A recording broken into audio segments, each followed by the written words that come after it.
Masolo ya mboka, masolo ya mboka.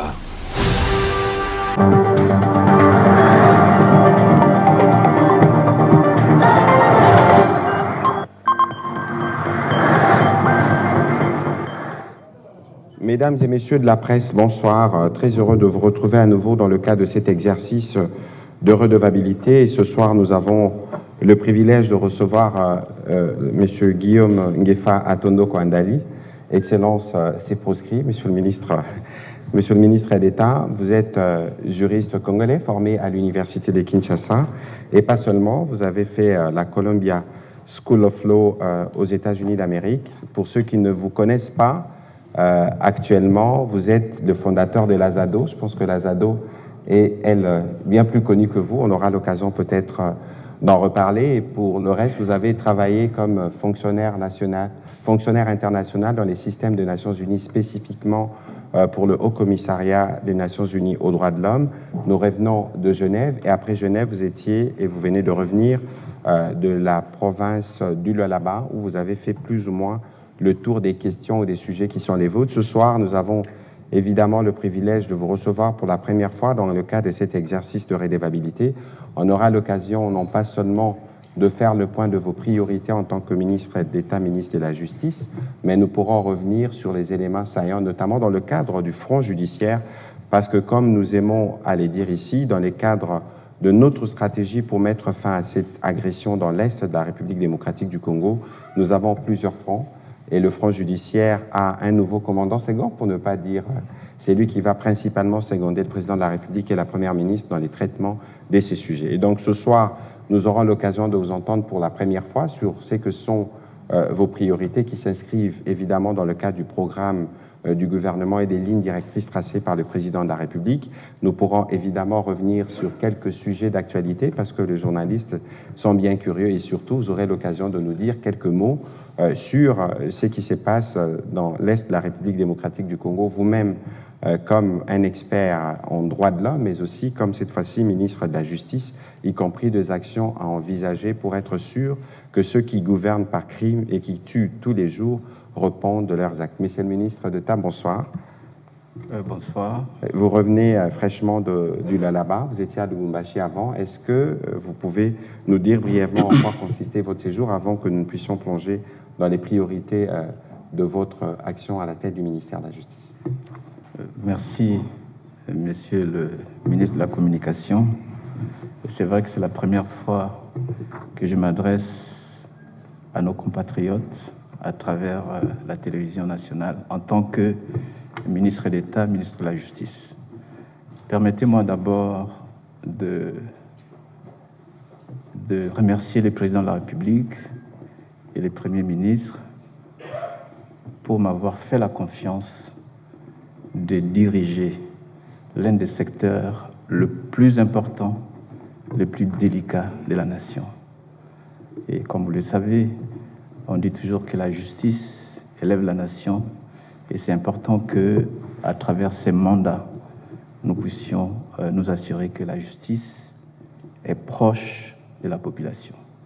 Donc, comme vous le savez, mon style va être celui d'être un ministre de la justice de la périphérie, qui doit faire en sorte que la justice soit proche de la population. Pour répondre assez rapidement à votre question, effectivement, après Genève, je suis allé directement dans la province du Haut-Katanga et Lualaba. L'objectif principal de cette mission, c'était justement de faire l'évaluation de la situation de l'administration de la justice dans ces territoires, mais aussi, étant donné les informations alarmantes sur les conditions de détention, et c'était important que je puisse moi-même toucher du doigt quelles sont effectivement les réalités. La réalité est que la situation de nos compatriotes qui sont en détention est très alarmante. Je donne juste un exemple. Dans la seule prison de Kassapa, qui a été construite depuis avant l'indépendance, qui héberge aujourd'hui plus de 2600, entre 2000 et 2600 2600-2700 détenus. On a prélevé 800 cas de tuberculose. Vous voyez, ça, ce sont des informations qu'on ne peut pas, à partir de Kinshasa, connaître. Et il y a à peu près aussi 1800 et quelques d'autres détenus qui sont en train de recevoir le traitement préventif. Le seul cas de cette promiscuité, la promiscuité dans les lieux de détention aussi un problème. Et je pense qu'il y a lieu de considérer que nous pourrions avoir un programme d'urgence pour nous assurer que les compatriotes, et ça je l'ai dit aussi aux détenus, que les compatriotes qui sont détenus ne puissent pas être considérés comme des personnes qu'on envoie au mouroir. Ils doivent être, nous devons nous assurer que ces personnes-là sont réinsérées dans la société. Je me suis aussi rendu compte que dans nos lieux de détention, ils sont confrontés à beaucoup de problèmes. En dehors des maladies, mais il y a aussi la promiscuité en termes de détention, parce que vous trouvez des enfants avec leur mère, les femmes et les hommes dans une promiscuité insupportable. Et ça nécessite que nous puissions avoir un programme d'urgence pour adresser cette question et penser à reconstruire les détenus. Un point positif à Lualaba, ça c'est un cas d'école que nous devons absolument suivre, c'est que la gouverneure de Lualaba essaie de contribuer à renforcer l'administration de la justice dans son territoire. Il y a un financement qui est fait, les primes. Le gouvernement prend en charge les primes des magistrats pour pallier, disons, au maigre salaire que les magistrats reçoivent. Et l'ironie du sort est que la prime que le gouverneur accorde est plus élevée que les salaires des magistrats, ce qui est assez incroyable. Si nous voulons avoir une justice qui est capable de contribuer effectivement à l'état de droit, nous devons absolument mettre des moyens pour les magistrats, des moyens pour ceux qui sont détenus et les personnels judiciaires.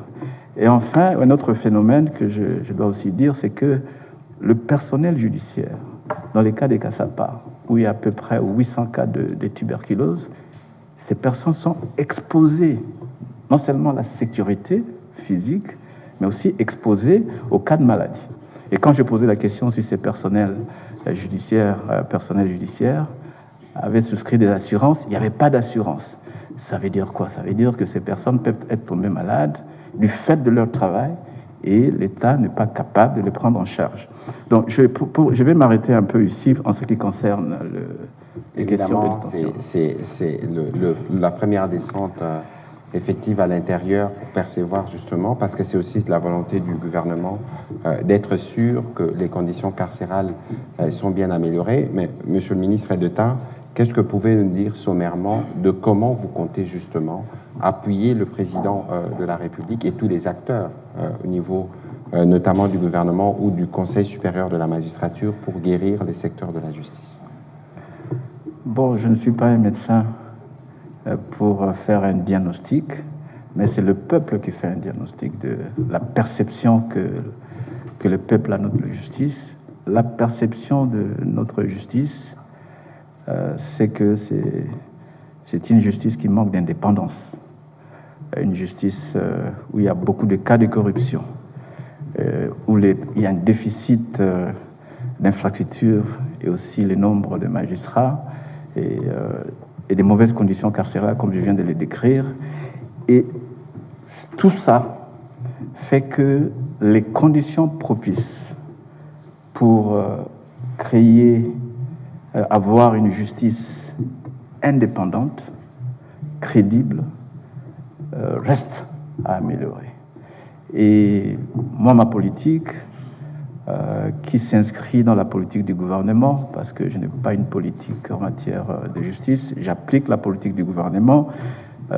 D'abord, en termes de priorité, je crois que je dois d'abord lutter contre la corruption. La corruption, c'est vraiment une priorité numéro 1 en ce qui me concerne.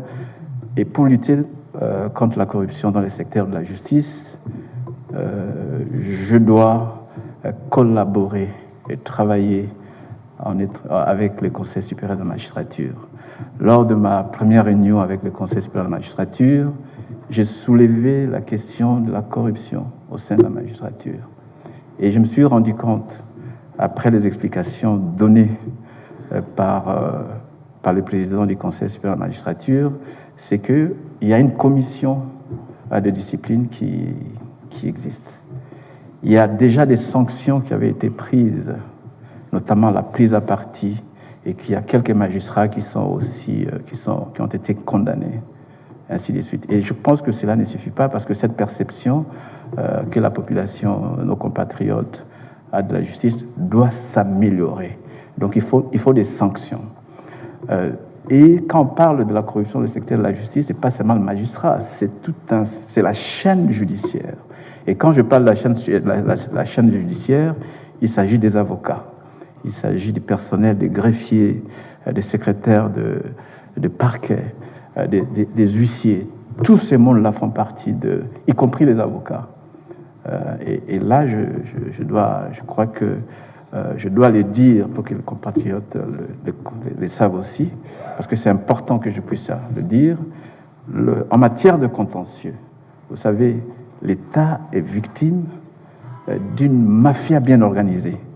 Vous voyez, les avocats qui représentent la République, parce que comme vous savez, s'arrange avec les avocats des partis adverses pour faire condamner l'État à payer des sommes qui valent jusqu'à des millions de dollars.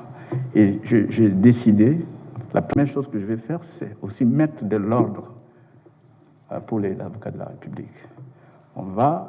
Le processus va être transparent pour que les avocats de la République, ceux qui vont représenter la République, puissent venir des cabinets où il y a l'éthique. Ça, c'est la première chose. La deuxième chose, que les avocats qui vont représenter la République doivent avoir la compétence dans les domaines où ils vont représenter la République. Et enfin, bien sûr, puisqu'il s'agit aussi des cas de corruption, nous n'hésiterons pas à référer ces cas de corruption, de mauvaise conduite au barreau, parce que le barreau a des commissions de discipline, etc. Ça, c'est quelque chose d'important qu'il faut le dire. La deuxième priorité pour nous, c'est le renforcement de l'état de droit, comme vous savez, contre les déserts judiciaires. Nous allons préparer, en collaboration avec le Conseil supérieur de la magistrature, une cartographie, n'est-ce pas, de besoins de la justice. Parce que, comme vous le savez, les premières juridictions qui ont été créées, y compris les prisons, c'était les prisons à l'époque où les provinces, c'était les anciennes provinces. Aujourd'hui, on a 26 provinces. Donc, du coup, lorsqu'on crée des nouvelles provinces, il n'y a pas d'infrastructure. Par exemple, en ce qui concerne les prisons des districts sont devenues aujourd'hui des prisons de province. Donc, la capacité d'accueil ne correspond pas aujourd'hui à la nouvelle, etc. Troisième priorité, je l'ai dit, c'est l'amélioration des conditions de détention carcérale. Je ne reviens pas puisque, comme je l'ai dit, les situations étaient très inacceptables. Et bien sûr que cela demande à ce que nous puissions continuer les réformes. Et l'une des réformes les plus importantes pour nous, ça va être adopter des lois essentiellement de la lutte contre la corruption. Et la lutte contre la corruption va aussi faire en sorte que nous puissions améliorer le climat des affaires et bien sûr envisager la possibilité aussi pour que les sociétés minières, ça c'est un exemple aussi que j'aurais pu le dire, j'ai constaté par exemple au Katanga, disons au Katanga et à Lualaba, c'est que les sociétés minières commettaient des infractions environnementales. Il n'y a pas de sanctions. Il n'y a pas de sanctions. Et donc, ça affecte les populations locales. Donc, ce n'est pas en conformité avec le code minier et aussi en violation de lois de la République. Et c'est important que les cahiers des charges de ces sociétés-là soient effectivement à respecter. J'ai eu l'opportunité de parcourir assez rapidement le rapport de la Cour de compte. Vous allez vous rendre compte que la majorité de ces sociétés, certains qui sont basés au Katanga, ne payent pas des redevances minières. Donc, l'État perd. Ou bien il paie, si elle paye, elle paye partiellement. Et il n'y a pas de sanctions, parce que certains d'entre eux sont effectivement protégés. Donc c'est important que lorsque nous devons faciliter le renforcement d'un environnement propice aux affaires, il en est aussi une obligation pour les sociétés de se conformer à notre législation. Le réforme législation, c'est aussi la création du parquet financier. Je pense que ça va être une grande innovation. Ça a été fait avant que je ne vienne. Je trouve que ça, c'est un projet assez important pour les climats des affaires. Et puis, bien sûr, enfin, nous devons, en ce qui me concerne, moderniser l'administration de la justice. À cet égard, mes efforts vont être pour que nous puissions digitaliser les systèmes. Quand j'étais à Kolwezi, je suis allé visiter la cour d'appel. J'ai trouvé carrément dans un KGB le greffier pénal, le greffier civil, dans un petit local, et les dossiers judiciaires étaient par terre. C'était choquant pour moi. Je posais la question, est-ce que vous avez un système, si par exemple il y a un incendie, comment vous allez protéger les dossiers de ces personnes? Et l'exemple le plus qui illustre un peu cette situation, c'est que nous avons aujourd'hui à Kassapa 62 détenus dont on ne connaît pas les statuts juridiques, pour la simple et bonne raison que en 2020, il y a eu incendie, donc incendie des dossiers, et donc il n'y avait pas, tout ça n'était pas digitalisé, donc par conséquent les dossiers sont perdus. Ces cas de 62 personnes détenues demandent à ce que nous puissions assez rapidement prendre une décision pour clarifier leur statut. Pour le reste, je pense que je vais peut-être m'arrêter ici. Évidemment, et permettre à tout le monde de me poser des questions. Avant que nous puissions prendre les questions des professionnels des médias, vous êtes connu, hein, c'est toute votre vie, défenseur des droits de l'homme. Je ne parle pas des droits humains, je parle des droits de l'homme. Peut-être que vous nous expliquerez la nuance. Alors, nous suivons tout ce qui se passe dans l'Est de la République démocratique du Congo. À Genève, on a eu l'occasion d'en parler en marge de la 60e assemblée, session ordinaire du Conseil des droits de l'homme.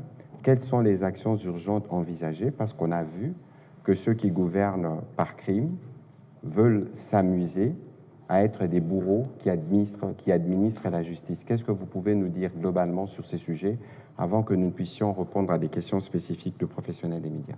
Vous savez que la justice congolaise est compétente pour connaître toutes les infractions, tous les crimes qui se commettent sur son territoire. Et dans ma mission, je ferai en sorte que les violations graves des droits de l'homme, du droit international humanitaire, qui sont les crimes au regard du droit pénal international, aussi de notre propre législation, sans égard aux personnes qui ont commis ces infractions, ils seront poursuivis. Je n'hésiterai pas un seul instant d'ouvrir, de donner des instructions pour qu'on ouvre des enquêtes pour toutes les personnes, y compris les troupes étrangères. Vous savez, ce que j'ai remarqué, c'est que on n'a pas été courageux, comme État, de poursuivre les crimes qui sont commis par les troupes rwandaises sur notre territoire. Ce que nous avons fait, c'est poursuivre les autres personnes, mais pas les troupes rwandaises.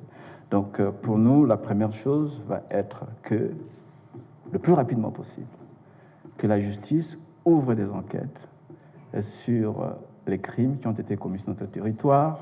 Je pense à ce qui s'est passé à Rutshuru, dont 140 de nos compatriotes ont été effectivement tués. Je pense aussi au massacre de Kishishe. Et ça ne peut pas rester impuni. Mais parce que vous parlez des troupes rwandaises, Monsieur le ministre d'État, est-ce que notre justice est compétente? Oui, nous avons la souveraineté de l'administration de la justice dans notre pays. Donc, nos cours et tribunaux sont compétents pour ouvrir les enquêtes. Mais ce que nous devons faire aussi, c'est donner des moyens à nos procureurs, à ce qu'ils puissent ouvrir des enquêtes, parce qu'il s'agit des enquêtes assez complexes, qui nécessitent une certaine expertise, qui nécessitent aussi expertise dans la manière de collecter des informations, ainsi de suite. C'est pour cette raison-là qu'aujourd'hui, il est établi que des crimes graves ont été commis sur notre territoire, attestés par les différents rapports des instances internationales, y compris le récent rapport produit par le fact-finding mission de la mission d'établissement de fait du Conseil des droits de l'homme. Et le rapport est clair. Les crimes ont été commis. La responsabilité du Rwanda et des troupes rwandaises a été établie. C'est sans équivoque. Et on va le poursuivre. Alors, on va commencer la série des questions avec Madame... Tant focus sur les priorités du ministère de la Justice. Le média en ligne zonenews.net avait lancé, dès la prise de vos fonctions, un sondage sur les priorités. Je pense que vous êtes revenu déçus aussi en relevant la lutte contre la corruption comme étant vraiment les sujets au cœur de vos actions. Mais concrètement, vous êtes revenu déçus, mais quelle est la stratégie ou bien quelles sont les stratégies que vous allez mettre en place pour lutter concrètement contre ce qui gangrène au fait de l'appareil judiciaire? Vous avez dit vous-même que c'est vraiment une chaîne, mais dans le concret, comment allez-vous aller à réaliser cela? Et la deuxième question, elle est aussi une question d'actualité, comme le ministre Mouya l'avait dit au début. Quelle est la position du gouvernement par rapport aux actes posés par l'AFCM 23, surtout en ce qui concerne la mise en place d'une justice parallèle à travers les recrutements des magistrats? Merci. Notre rôle, c'est de conduire la politique gouvernementale dans le secteur de la justice. Donc, je ne suis pas le ministre des magistrats. Ça, c'est très clair. Deuxièmement, j'ai dit que nous travaillons avec d'autres structures, y compris le Conseil supérieur de la magistrature, qui a la commission des disciplines. Nous allons travailler avec le barreau. J'ai eu une réunion avec le bâtonnier du barreau de Lualaba. Nous avons invoqué ces cas de corruption. Je pense que au sein du barreau, il y a la commission des disciplines qui est là, qui peut aussi effectivement sanctionner. Il y a d'autres structures étatiques qui collectent des informations en ce qui concerne la corruption. Donc ce qui est plus important, c'est que non pas seulement il y aura des sanctions disciplinaires, mais il y aura aussi des sanctions pénales. Et ça ne tardera pas, parce que les cas de corruption sont là. Les rapports des IGF et d'autres rapports, d'autres structures qui luttent contre la corruption sont là. Et si c'est avéré, on va demander à la justice d'ouvrir des enquêtes. Et je me réjouis pour la première fois de voir que pour un cas de corruption, l'État a pu récupérer de l'argent. Ça, c'est important puisque le premier cas, on a jugé et l'État n'a jamais récupéré. Vous ne pouvez pas déposséder l'État de ses moyens et que vous n'arrivez pas à retourner cet argent-là dans la caisse de l'État. Et notre stratégie va être aussi, c'est que, non pas seulement que on juge les gens, mais une fois qu'ils sont condamnés parce qu'ils ont pris les deniers publics, ces deniers publics devront retourner dans la caisse de l'État. Et si nous sommes informés de cas de dénonciation, nous allons donner des injonctions aux procureurs pour qu'ils puissent ouvrir les enquêtes. Votre deuxième question, c'est vraiment simple. C'est vraiment simple, je l'ai déjà dit, c'est que la responsabilité de l'administration de la justice dans un pays revient au pays. Il y a même des jurisprudences qui le reconnaissent. Si je veux, je peux me référer aux décisions de la Cour internationale de justice qui a reconnu que les actes posés par les groupes rebelles dans un territoire sont de nul et de nul fait, puisque ce n'est pas posé par l'État. Et donc, la nomination des magistrats revient à l'État. Et je ne vois pas pourquoi on peut polémiquer, même sur cette question de M23 qui nomme des magistrats, ainsi de suite. C'est le Conseil supérieur de la magistrature qui fait cela, et je ne vois pas qu'ils ont cette compétence. Donc pour moi, c'est même un non-débat. Mais cependant, dans le cadre du gouvernement, le gouvernement va prendre une ordonnance déclarant nul effet tous les actes judiciaires, administratifs et autres posés par ces groupes en violation de la Constitution. Et nous avons déjà aussi, je crois que si ma mémoire ne trahit pas, parce que je viens d'arriver, dans le cadre foncier, il y a eu déjà une ordonnance qui déclarait nul et de nul effet les actes qui ont été posés pour attribuer des concessions de façon illégale à des groupes. Nous allons nous assurer que cela est fait. Ça, c'est important puisque, vous savez, dans la situation où nous sommes, ils veulent poser des actes apparemment légaux et légitimes pour se couvrir de leurs crimes. Donc, c'est important pour nous de leur rappeler que tous ces actes qu'ils vont commettre, qu'ils vont poser, sont nuls et de nul effet. Et bon, les instances appropriées pourront prendre des sanctions pour ces magistrats qui vont commencer à travailler. Vous savez, même pour être nommé magistrat, il y a des critères. On ne peut pas nommer un magistrat qui a plus de 62 ans. Je crois que vous le savez. Et j'ai entendu qu'il y avait même des personnes âgées qu'on nomme. Et pour être nommé magistrat, il faut avoir un cursus académique qui a été accepté, validé par l'État. Et les gens qui vont être là, ils vont dire quel droit, en fait. Et la situation dans ce genre de... Et ce n'est pas le cas puisqu'il y a quelqu'un qui m'a interpellé en disant que, on l'a vu dans le cas de la Côte d'Ivoire, c'était différent. Mais c'est différent puisque dans le cas de la Côte d'Ivoire, la rébellion n'avait pas décapité l'appareil judiciaire. Donc, l'appareil judiciaire était là. La composition était pratiquement régulière. Et donc, à la fin du conflit, les actes qui étaient posés, parce que c'était le fait du prince, a été accepté. Mais ici, on a décapité notre administration de la justice. Donc, il n'y a pas de juge. Donc, maintenant, ils vont nommer de façon illégale des juges. Et en ce moment-là, tous ces actes qu'ils vont poser sont des actes nuls et nuls effet. C'est simple. C'est évident que ce qu'ils essayent de faire viole même le prescrit de la déclaration de principe qui se fonde notamment sur le respect de la Constitution. Je ne voudrais pas aller plus loin, charte de l'Union africaine ou charte des Nations unies. C'est un groupe qui est appelé à disparaître. Et vous ne pouvez pas, et c'est ce que nous observons, et c'est pour ça qu'au niveau du gouvernement, la ligne, elle est claire là-dessus. Ils ne peuvent pas se permettre de fixer des taux de paiement de Minerval. On a eu le briefing avec la ministre d'État, ministre de l'Éducation. Ils ne peuvent pas penser qu'ils peuvent recruter des magistrats. Comment ils les feront? Sur quelle base? Comment ils rendront justice? Comment seront-ils payés? Mais tout ce que vous voyez en réalité, ce sont des gesticulations qui dévoilent les vraies intentions du Rwanda et de sa brigade avancée. L'idée, c'est en fait de vouloir créer un état de fait et mettre tout le monde devant un fait accompli. Non pas seulement qui briment nos populations, non seulement qui briment les populations, mais ils veulent eux-mêmes se faire justice alors que c'est eux le bourreau.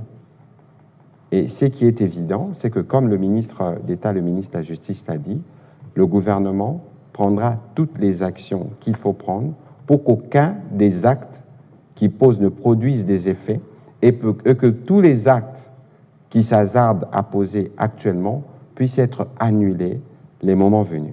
Et nous sommes au courant de tout. Amélioration des conditions carcérales, et l'on note qu'il s'agit là de la politique gouvernementale.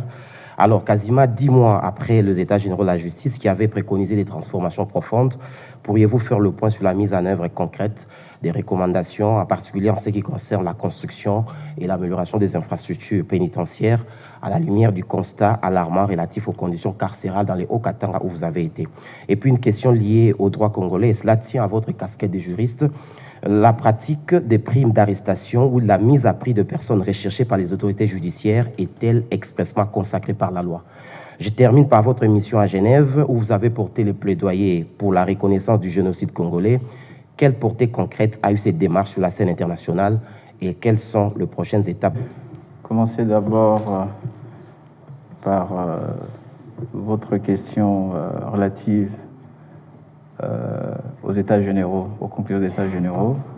C'est vrai qu'il y a eu plusieurs États généraux dans notre pays, dont le dernier, le rapport doit être encore finalisé, puisque certains acteurs ont pu contester certaines recommandations, la façon dont le rapport a été effectivement rédigé. Une fois que cela va être finalisé, il y a de bonnes recommandations et nous ne manquerons pas de les appliquer, parce qu'il s'agit de la continuité effectivement de l'État. En ce qui concerne la construction de lieux de détention, puisque la majorité des lieux de détention ont été construits avant l'indépendance, 48, 52, 59, conçus pour abriter quelques individus, quelques détenus. Aujourd'hui, ça abrite des centaines de nos compatriotes dans des situations très inhumaines.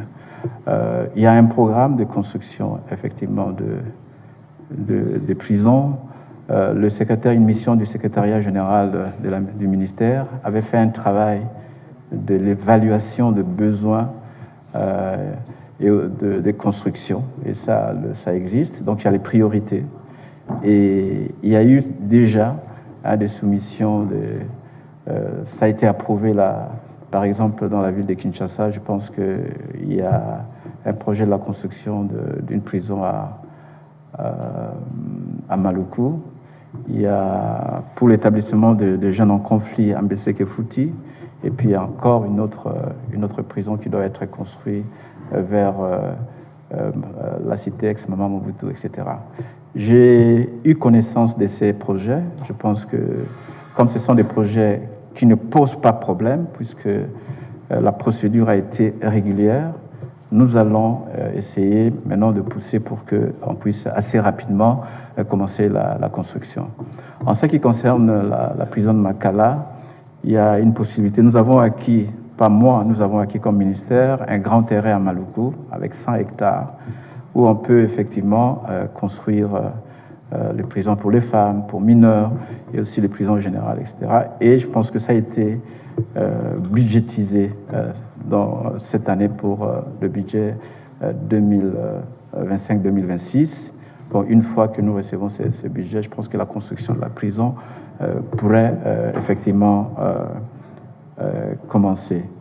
En ce qui concerne ce que vous voulez, les rançons, j'aimerais être très clair ici. Je ne me rappelle pas, puisque avant j'étais aussi avocat, je ne me rappelle pas dans notre législation une jurisprudence qui démontre que ni le code pénal, ni le code de procédure pénale, encore moins le code militaire, n'a donné la possibilité à notre État de demander des primes à la recherche d'une personne, etc. C'est illégal. Et donc, vous savez qu'un ministre ne peut poser des actes qui engagent l'État légalement seulement en vertu de la loi financière et budgétaire. Et je ne me rappelle pas que dans notre budget, il y a eu une rubrique dédiée à lancer des appels de rançon pour les individus. Donc ça, je pense que c'est plutôt une affaire personnelle qui n'engage pas le gouvernement, parce que c'est illégal, c'est pas prévu par la loi. Et sur votre table, vous avez trouvé des dossiers. Alors, il y a certains dossiers qui ne sont pas encore digérés. Et j'aimerais ici parler d'un cas particulier. Il s'agit de quelqu'un qui est en train de trimer encore jusqu'aujourd'hui au niveau de la prison centrale de Makala. Je parle de Jacques Ndala. Vous êtes ministre de la Justice. Est-ce que vous êtes au courant de cette situation? Si oui, qu'est-ce que la justice peut faire aujourd'hui pour que ces citoyens puissent bénéficier de la clémence de la justice? Ça, c'est un. Monsieur le ministre de la Communication et Médias, au-delà d'être activiste, politicien, politique, président d'un parti politique, Jacques Ndala fut aussi chroniqueur. Il a exercé ces métiers que nous aimons tant, le journalisme. Et quels sont les mécanismes ou encore quelles sont les actions que vous, en tant qu'ancien collègue de Jacques Ndala, vous préconisez pour que ces messieurs soient aussi soutenus et qu'ils bénéficient aussi un peu vous comprenez un peu ce que je veux dire par là. Dire quelques mots là-dessus de manière plus précise, mais lorsque nous avons personnellement vu les alertes sur les réseaux sociaux, nous en avons parlé. Nous étions à Genève et je pense que le ministre a demandé non pas seulement le renseignement qu'il fallait, mais je crois qu'il y a des actions qui ont été entreprises dans le cadre de la prise en charge que son État requiert. Je vais laisser le ministre d'État donner davantage d'éléments à ses propos. Et peut-être que je pourrais revenir avec un commentaire, si Monsieur le ministre d'État. Oui, je pense que vous avez déjà donné la bonne réponse. Effectivement, nous avons été alertés par les réseaux sociaux. Et la première action que j'avais prise, c'est de demander à mon cabinet d'avoir l'information requise et de s'assurer que le détenu Ndala a accès aux soins de santé. Et ça, c'était important. Il a été pris en charge au niveau de l'hôpital. Et je n'aimerais pas ici vous dévoiler son rapport médical. Il y a un saut de confidentialité. Mais tout ce que je peux vous dire, qu'il a été pris en charge. S'agissant de sa situation, puisque le compatriote Ndala a sa réclamation, ses revendications, c'est d'être libéré. Et ici, nous sommes en matière pénale. Il a été condamné. Et il demande une libération conditionnelle.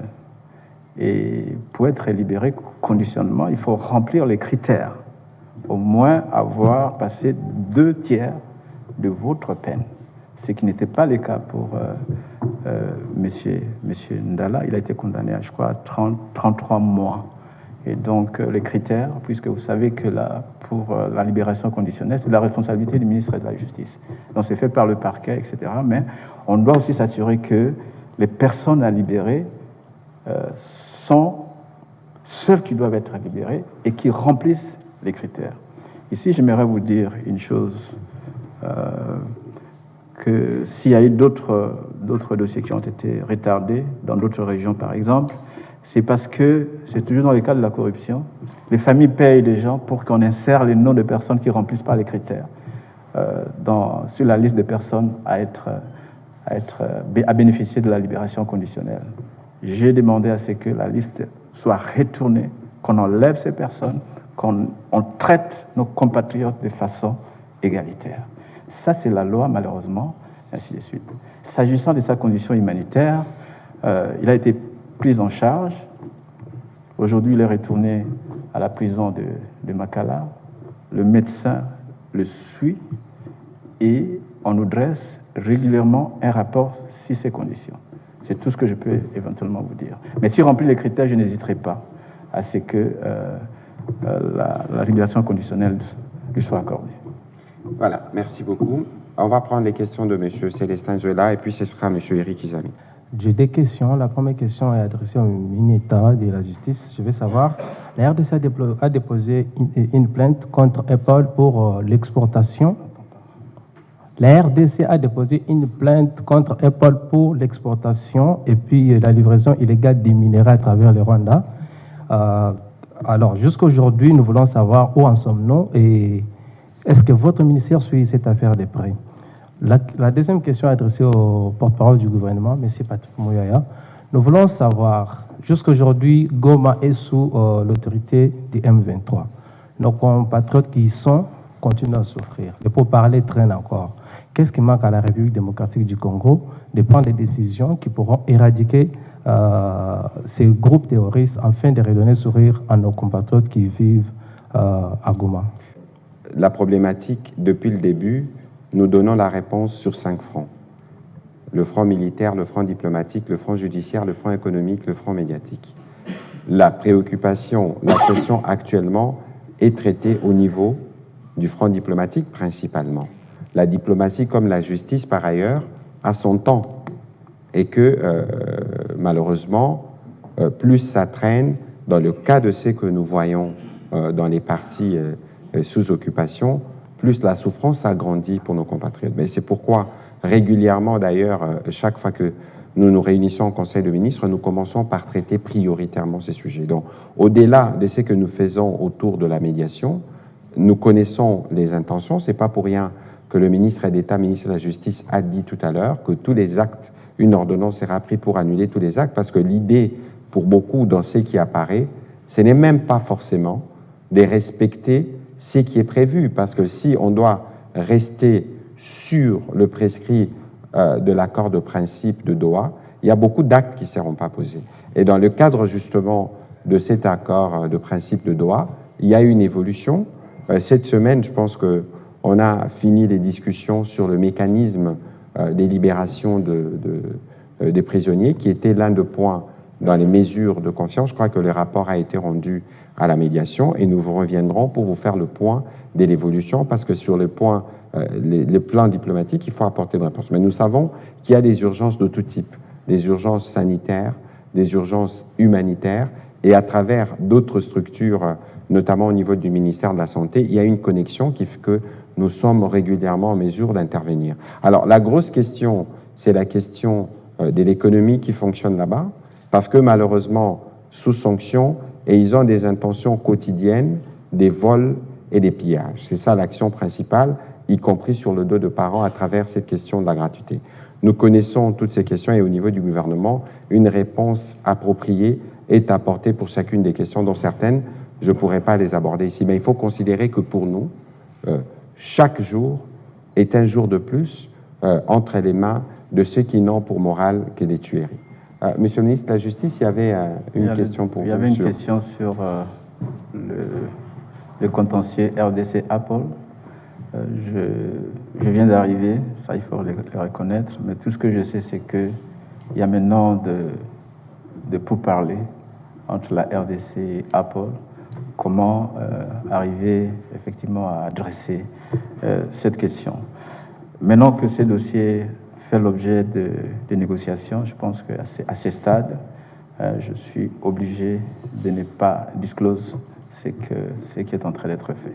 Voilà. De toute évidence, dans les cadres justement de cette question, la problématique principale dans nos mines, c'est le pillage et l'exploitation illicite. Dans le cadre de l'accord de Washington, pour lequel il y a déjà eu des réunions qui ont permis notamment d'avoir une déclaration de principe sur comment on va créer le cadre d'intégration économique régionale, la priorité, c'est de mettre fin à tous ces circuits de trafic illicite. Et donc, l'action qui a été entamée contre Apple s'inscrit dans ces cadres. Évidemment, nous avons des équipes, une équipe dédiée, une équipe de la Task Force qui est dédiée et qui travaille quotidiennement sur comment la question évolue. Mais ici, globalement, il faut comprendre que dans notre stratégie, il faut couper tous les circuits de fraude, des trafics illicites qui entourent toute cette guerre, parce que c'est cela la vraie raison. Au-delà de prétextes mensongers quotidiens, des discours de haine, des questions de réfugiés ou des présences des FDLR, la vraie question est celle-là. Et pour tacler cette question, pour gérer cette question, nous avons pris des mécanismes, notamment au niveau du front judiciaire. Donc, de ce point de vue-là, il ne devrait pas y avoir des inquiétudes. Et les moments venus, nous pourrons, comme nous l'avons déjà fait plus d'une fois, revenir, y compris avec nos avocats qui sont sur le front line à travers nos initiatives pour vous faire le point de différents sujets. On va prendre la question de M. Éric Izan. Vous revenez de Genève, en Suisse, avec votre collègue également, où vous menez quand même une plaidoirie pour qu'à l'échelle internationale, on puisse quand même attester qu'il y a génocide en République démocratique du Congo. D'ailleurs, alors, mais nous voulons voir les retombées de ce qu'a été votre action, notamment sur la scène internationale. Je parle de l'Europe, de là où vous revenez. Et puis, deuxièmement, vous avez dit tantôt, Monsieur le ministre d'État, que vous, votre style, ça sera le style d'aller vers la proximité, etc. Alors, en même temps, il y a des affaires partout. Vous êtes juriste. Comment vous faites à court, moyen et long terme pour atteindre tous les territoires nationaux par rapport à cette proximité-là? vous allez vous y prendre comment pour que celui qui vit au niveau de Kasongolunda, au niveau de Kwango puisse être atteint, celui qui est au niveau de Sakanya, au Katanga puisse être atteint, celui qui est à Faradje, celui qui est à Bondo et tout ça. Je voudrais avoir une idée. Au ministre Mouyaya, nous allons aller vers les réseaux sociaux. On a vu des images de l'ancien président de la CENI, Corneille Nangaa, qui montrait un certain nombre de milliers de commandos disant qu'ils ont l'objectif de pouvoir venir jusqu'à prendre le pouvoir ici à Kinshasa. La question, c'est de savoir, ils avaient eux aussi ratifié aux prémices qui devaient nous conduire jusqu'à l'accord de Doha. Entre-temps, si jamais on n'arrivait pas à obtenir Doha comme nous le souhaitons pour la paix, nous, Kinshasa, qu'est-ce que nous faisons? Parce que lui, il montre déjà des commandos. Bon, écoutez, de toute façon, il ne faut pas vous fier à toute cette campagne que vous voyez. Je ne voudrais même pas rentrer dans le détail parce que nous tous, nous savons de l'armée rwandaise. Et dans ce que j'ai vu, il y a sûrement des enfants, des conscrits, de prisonniers, et tout ce qui ne devrait normalement pas figurer sur ces montages grossiers. Vous savez que nous, on n'a pas de coutume de commenter ce qu'ils font. Tout ce que nous savons, c'est que nous sommes engagés dans un processus de médiation, et nous avons, par exemple, déjà eu plusieurs réunions dans le cadre de mécanismes de supervision avec notamment américains, qataris et togolais, et tous les actes qui violent l'esprit, que ce soit de la déclaration de principe de Doha ou de l'accord de Washington, sont rapportés. Et ici, comme je le disais tout à l'heure, la question est traitée sur plusieurs fronts. Il y a le front diplomatique qui est le front qui apparaît, mais sur d'autres fronts, il y a évidemment un travail qui s'est fait pour lequel on ne pourra peut-être pas revenir sur de commentaires ici. Le ministre de la Justice vous a donné un aperçu déjà, parce qu'il a dit qu'on va poursuivre, parce que nous connaissons, nous avons les noms de tous ceux qui sont aux commandes de toutes ces opérations. On a parlé des 140 morts, mais 140 morts, c'était spécifié par Human Rights Watch, parce que ça concernait un ciblage ethnique. Ça va peut-être faire le pont à la réponse que le Mineta va donner tout à l'heure, parce qu'à Genève, on a aussi parlé des génocides. Et donc, pour vous dire qu'il n'y a aucun acte qui pose que nous ne connaissons pas. Et donc, maintenant, le principe, c'est de rapporter tous les cas des dérapages à la médiation, pour autant que nous avons tous choisi de donner une chance. Et je crois que plus les jours passent, plus ils dévoilent leurs véritables intentions. Et c'est pour ça qu'il est important que tous les Congolais, partout au Congo où nous nous trouvons, que nous comprenions et que nous disons non. Lorsque déjà on pense qu'on peut remettre en cause un acquis durement obtenu en termes de coûts pour la gratuité, vous avez déjà une idée de l'intention. Lorsque la moindre contestation, j'ai encore lu ce matin qu'un motard a été tué parce que soupçonné, et donc tous ceux que vous avez vus dans le show qui a été fait, c'est des personnes qui les sont forcément à contre-cœur. Parce que personne, un Congolais qui aime sa patrie, ne peut s'allier avec ceux qui n'ont pour seul dessein que de tuer, d'intimider. Nous parlons quotidiennement à nos compatriotes qui sont dans les partis sous occupation. C'est l'horreur qui est vécue quotidiennement. Et donc, vous pouvez être sûr que nous, à notre niveau, au niveau du front qui est les nôtres, nous allons nous assurer de faire la part qui est la nôtre. Et cette part, c'est aussi la mobilisation de tout le monde. D'abord, pour montrer à nos populations qui sont là-bas, qui ne sont pas seules, que nous sommes solidaires et qu'à chaque coup, nous allons travailler avec eux pour être sûrs que leur quotidien, d'abord, connaît des évolutions, là où nous pouvons intervenir directement, mais pour les autres questions, à travers les mécanismes mis en place par la médiation, nous assurer que nous puissions atteindre nos objectifs. Monsieur le ministre de la Justice, je crois qu'il y a une soif pour la suite de ce que nous avons commencé à Genève, notamment en marge de la session, ordinaire du Haut Conseil des droits de l'homme, la question du génocide. Elle soulève beaucoup de réactions de l'autre côté. Je ne voudrais pas le relayer ici parce que c'est totalement indécent. Mais qu'est-ce que vous pouvez nous dire en plus, parce que c'est votre expertise aussi des secteurs de droits de l'homme? Oui, je pense que tout a été dit à Genève et tout ce que nous avons fait a été transmis, disons, à la radio et à la télévision nationale. Mais cependant, j'aimerais d'abord souligner fortement qu'il n'appartient pas à un pays agresseur qui a commis des crimes chez nous, dont certains peuvent être apparentés aux crimes de génocide, de nous empêcher comme État à faire notre plaidoyer pour que notre situation soit reconnue. Ça c'est très très clair. Ce n'est pas l'apanage d'un État de dire que vous ne pouvez pas utiliser le terme génocide. Mais ce qui est clair, c'est que depuis 30 ans, et je parle aussi en connaissance de cause parce que l'une des raisons de mon exil à l'époque de l'Azado, c'était que l'Azado avait produit un rapport qui démontrait clairement les ciblages des Hutus qui avaient été tués. Et on a fait ces rapports.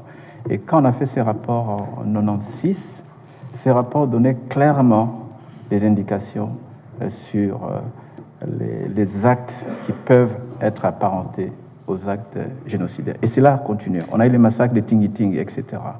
Et lorsqu'à cette époque, nous avons fait la géographie des crimes, et c'était exactement là où les réfugiés Hutus étaient en train d'aller. Voyez. Et depuis 30 ans, cela est allé au-delà des Hutus. Ça ciblait aussi d'autres communautés congolaises sur fond de l'exploitation illégale des ressources naturelles de notre pays. Pendant longtemps, le pays était notre message comme nation sur ces crimes graves, les crimes contre l'humanité et aussi les actes apparentés au génocide. Notre message était illisible.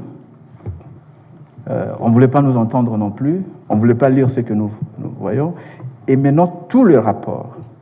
Et vous savez que, en ce qui concerne notre pays, nous sommes sous chapitre 7, où le Conseil de sécurité a décidé de déployer depuis plus de 20 ans une mission des Nations Unies, ici, qui documente systématiquement des cas. Il y a eu plusieurs missions d'enquête, les fact-finding missions, qui ont été déployées ici. Et tous les rapports des organisations non gouvernementales, y compris des Nations Unies, donnent clairement qu'il y a des actes qui peuvent être apparentés au génocide. Et nous devons prendre en main notre responsabilité, c'est de sensibiliser l'opinion internationale, puisque la reconnaissance du génocide, c'est aussi un acte politique et diplomatique. Vous savez, en 1994, lorsque la question du génocide rwandais était posée, il a fallu beaucoup de temps. Et c'est le professeur Denis Segui, qui était le rapporteur spécial des Nations Unies, qui, pour la première fois, c'est à partir du rapport du professeur Denis Segui, qui était l'expert indépendant sur la situation au Rwanda, qu'on a reconnu le Rwanda. Et enfin, le récent rapport sur Gaza, qui a été présenté au Conseil des droits de l'homme. Si vous comparez ce qui s'est passé là-bas, on dit clairement que ces rapports-là, la commission qui a été dirigée par l'ancienne haut-commissaire aux droits de l'homme, Madame Navi Peli, a conclu qu'il y avait des actes de génocide qui étaient commis là-bas. Donc, il appartient à nous de prendre toujours notre bâton de pèlerin, convaincre les États pour que notre génocide, sur fond de l'exploitation des ressources naturelles de notre pays, soit effectivement reconnue. Les prochaines étapes, pour nous, c'est le front politique, le front diplomatique et le front judiciaire. Et je pense que c'est ça qui va être fait. Je ne vais pas dévoiler en ce qui concerne la justice, mais vous verrez qu'il y aura des actions bientôt qui vont être prises pour qu'on puisse interpréter juridiquement, sur base des instruments juridiques internationaux, que ce qui se passe chez nous, ce sont des actes qui peuvent être apparentés au génocide. Je reviendrai encore qu'après, c'est la justice internationale ou nationale, qui va prendre ses responsabilités pour juger les auteurs. Je pense que nous sommes dans la bonne voie. Ceux qui veulent empêcher le pays de s'exprimer, je pense que c'est trompent. C'est notre responsabilité de protéger nos populations et de s'assurer que des crimes graves qui se commettent dans notre pays ont une réponse pas seulement politique, judiciaire. C'est aussi, on doit faire attention, puisque même dans le cadre des Doha, bien sûr, on va faire l'échange, la liste des détenus, mais nous allons nous assurer qu'on applique les critères d'exclusion, c'est-à-dire les personnes soupçonnées d'avoir commis des crimes graves selon les lois internationales ne puissent pas faire l'objet d'un marchandage politique. Et ça, c'est clair, ça fait partie de la doctrine. Et ça, c'est aussi notre rôle des conseillers en tant que conseiller juridique de l'État, de s'assurer qu'on ne change pas. Dans les négociations, il y a toujours des critères d'exclusion. Et ces critères d'exclusion doivent être absolument appliqués. S'agissant de la proximité, c'est important. J'ai quitté Genève jeudi, je suis arrivé, samedi je suis parti à Lubumbashi, Kipushi, Likasi, Buluo et Kolwezi. Et ça, c'est un bel exercice. Cela m'a permis, par exemple, de savoir qu'à Kassanji, depuis 18 mois, le tribunal de paix ne se réunit pas, puisque la composition régulière ne peut pas être assurée, puisqu'il n'y a pas de juge. Depuis 18 mois. Et vous savez que dans cette région, il y a une montée de la criminalité. Et si la justice ne se réunit pas, ça veut dire qu'il y a la vendetta. Vous voyez, c'est ce genre de missions de proximité qui nous permet de faire l'évaluation et de connaître effectivement le besoin en matière de justice. Donc, moi, je serai le ministre des proximités et de la périphérie. Votre prédécesseur, Constant Moutamba, a récemment été condamné à 3 ans de travaux forcés et il serait assigné à résidence. Va-t-il rester dans cette situation ou comptez-vous l'envoyer en prison pour purger sa peine? Définissez comme ministre des proximités et votre prédécesseur Constant Moutamba avait affirmé la détermination de combattre la criminalité urbaine, dont notamment les phénomènes Kuluna à travers les pays. Et il avait annoncé à ces sujets un certain nombre d'actions. Est-ce que vous comptez poursuivre sur cette même lancée ou vous avez vos propres méthodes? Merci. Dans votre secteur, depuis le mois de mars, le président de la République a nommé 2500 magistrats qui galèrent depuis 6 mois. Ils n'ont pas été notifiés, ils n'ont pas été formés, ils n'ont pas été déployés, alors que dans les 145 territoires, il y a des tribunaux de paix quasiment obsolètes parce qu'il y a cette carence des magistrats. Sans oublier qu'avant le mois de mars, il venait déjà de passer 1 an de galère à Kinshasa parce que, invité ici par le Conseil de la magistrature, ma question est de savoir quand seront-ils payés et qui bloque leur paiement. Vous parliez des avocats de la République, messieurs les ministres. C'est une mine d'or. Des millions de dollars qui sont payés aux avocats sur des affaires peu médiatisées ou soit médiatisées. Dernier en date, le procès Kabila, 2 400 000 dollars seront payés à 4 à 5 avocats. Déjà, dites-nous, vous avez déjà payé ces 2 400 000 dollars ou allez-vous réellement payer ces 2 400 000 dollars? Merci. En ce qui concerne les avocats de la République, je dis clairement que je vais lutter contre la corruption. Quand je suis arrivé, j'ai pris fonction, j'ai trouvé que les avocats de la République, c'était un secteur où il y avait beaucoup de cas. On va mettre de l'ordre on va choisir des avocats qui vont représenter la République, qui ne vont pas être de connivence avec les partis adverses pour faire condamner la République à payer des millions. Ça, pour moi, ça c'est très clair.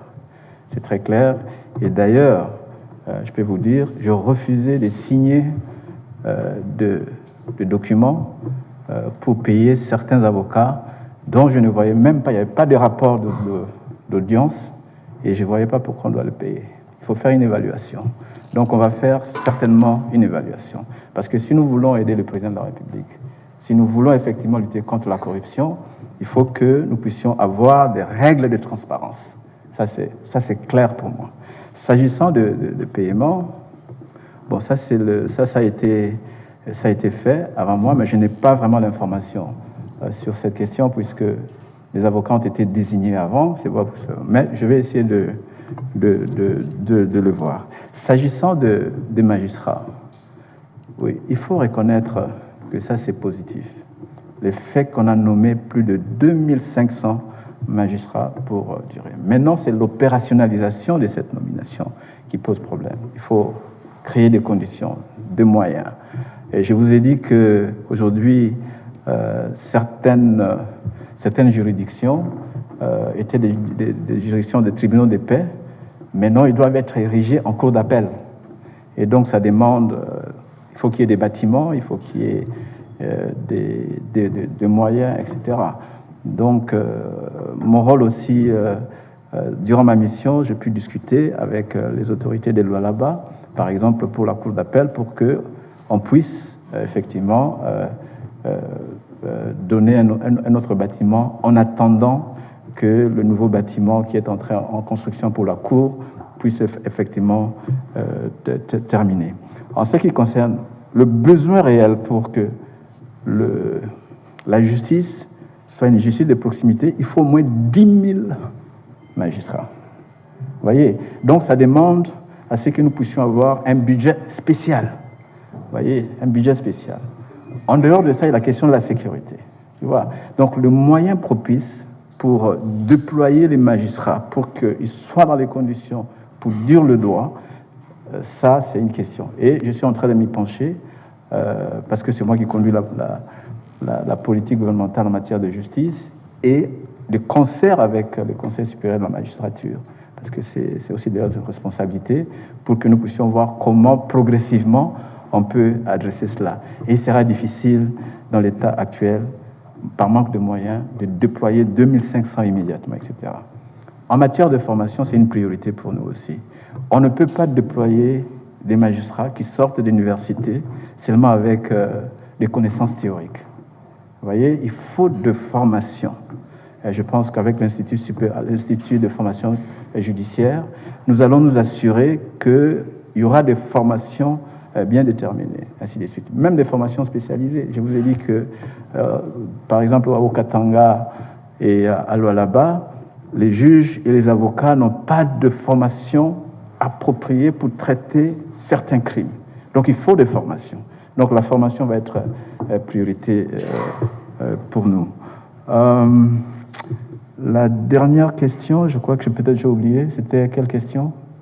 Ou bien j'ai répondu à toutes les questions? En tout cas, quand seront-ils payés les 2500 magistrats, sachant qu'ils étaient budgétisés pour cette année et qu'ils ont été nommés par ordonnance présidentielle? Je pourrais vous répondre à la prochaine session. Je vais me référer au Conseil supérieur de la magistrature, essayer d'avoir des informations pour que je puisse être en mesure de vous donner une réponse appropriée à cet égard. Le principe du contradictoire a été effectivement respecté. Et donc, je vous ai dit que je ne suis pas le ministre des magistrats. Le droit a été dit. Il y a des moyens de recours à faire. Et donc, je m'abstiens à ne pas commenter.